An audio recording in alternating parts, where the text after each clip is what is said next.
বাদশাহ জুলকারনাইন সেই রহস্যময় সম্রাট যিনি পাড়ি দিয়েছেন দিগন্তরের শেষ প্রান্তে। সে ছিল ন্যায় পরায়ণ ও পরাক্রমশালী শাসক, যিনি আল্লাহর দেওয়া ক্ষমতা ও জ্ঞান দ্বারা পৃথিবীর বিভিন্ন প্রান্তে ভ্রমণ করেছিলেন। কোরআনের সূরা আল কাহাফের মধ্যে এই মহাবীর শাসকের ঘটনা বর্ণিত হয়েছে।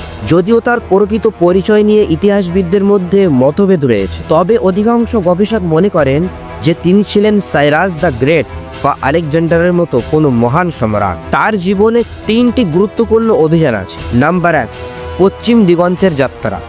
বাদশাহ জুলকারনাইন প্রথমে এক পশ্চিম প্রান্তে পৌঁছান, যেখানে মনে হচ্ছিল সূর্য যেন এক কাদাযুক্ত পানির মধ্যে অস্ত যাচ্ছে। তিনি সেখানে এক জাতির উপর ন্যায় বিচার প্রতিষ্ঠা করেন এবং তাদের কল্যাণের জন্য কাজ করেন। নাম্বার 2, পূর্ব দিগন্তের যাত্রা।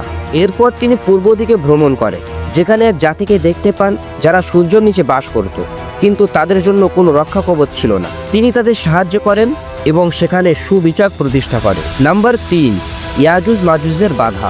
একসময় জুলকারনাইন এমন এক জাতির কাছে পৌঁছায় যারা তার কাছে সাহায্য প্রার্থনা করে।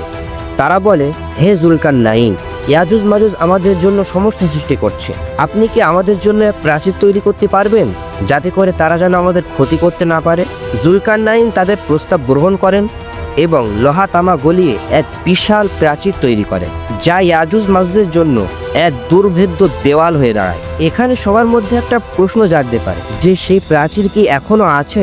এর উত্তর হচ্ছে যে এই প্রাচীর কোথায় আছে তা নিশ্চিতভাবে জানা সম্ভব হয়নি।